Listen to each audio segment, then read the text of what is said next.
Good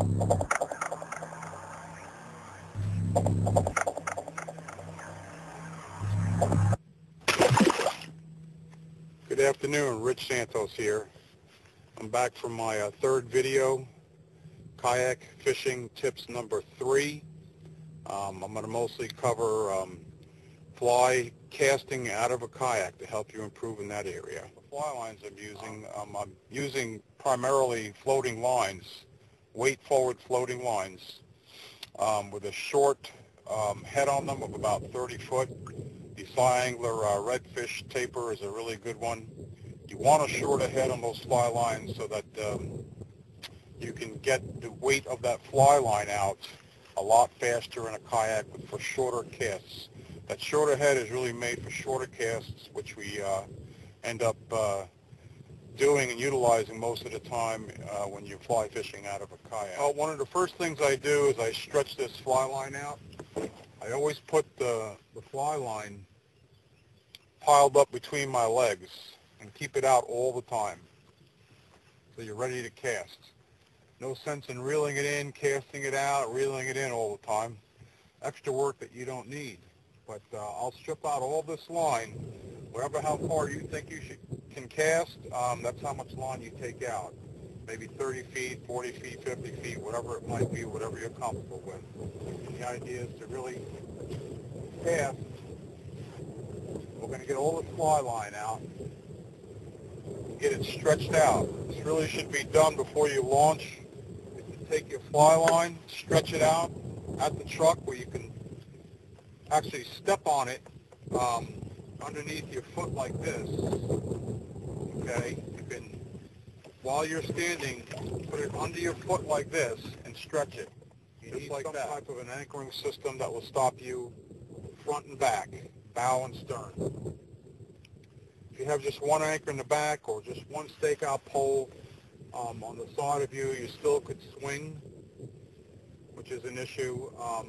If you don't stop the kayak front and back, okay, the kayak's going to swing and your fly line's going to get a big bow in it.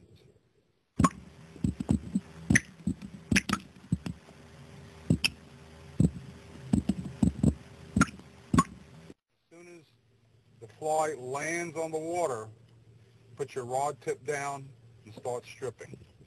And make sure you follow that fly line. If that fly line is moving out with the current, you're going to follow your rod tip right along with it. There's 2 really important casting tips that I want to share with you here that will help you with casting distance and just fishing around structure and things like that.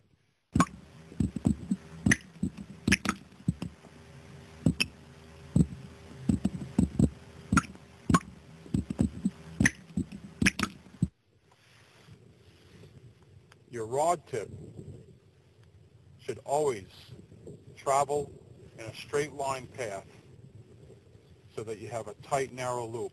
If you have a tight, narrow loop, that loop and fly line and fly are going to travel further and penetrate the wind better.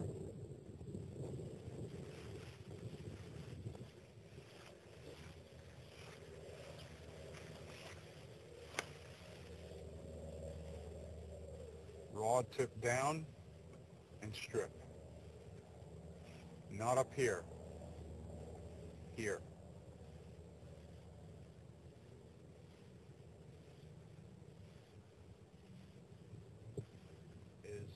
Always begin your casting stroke with the rod tip on top of the water surface again.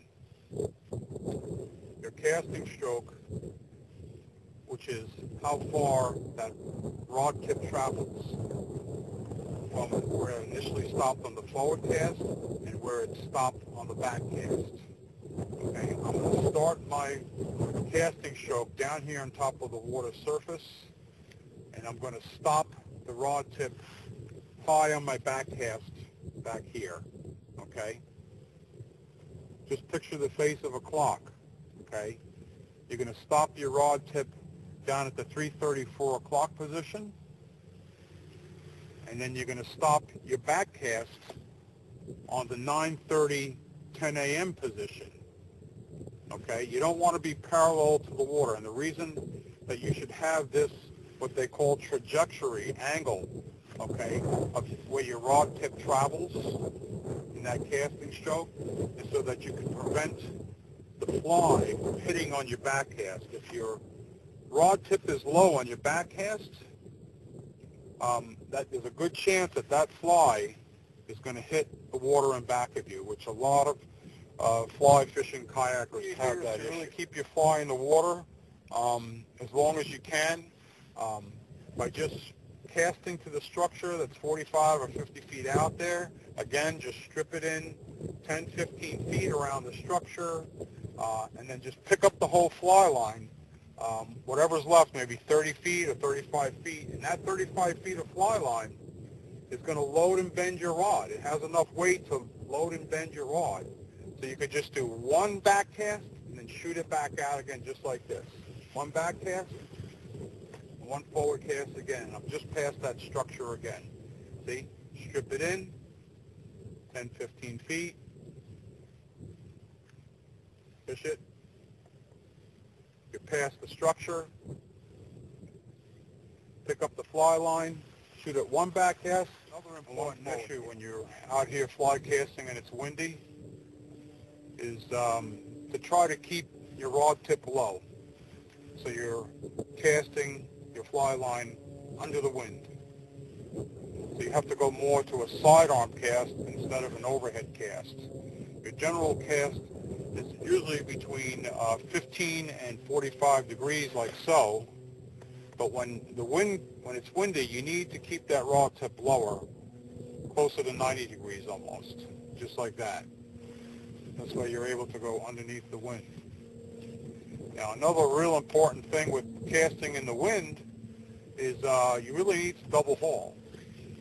Double haul will increase your line speed, therefore it will load and bend the rod more, so it stores more power to cast that line into the wind.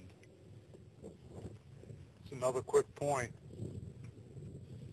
When you're going down these creeks, give yourself plenty of room on your casting arm side.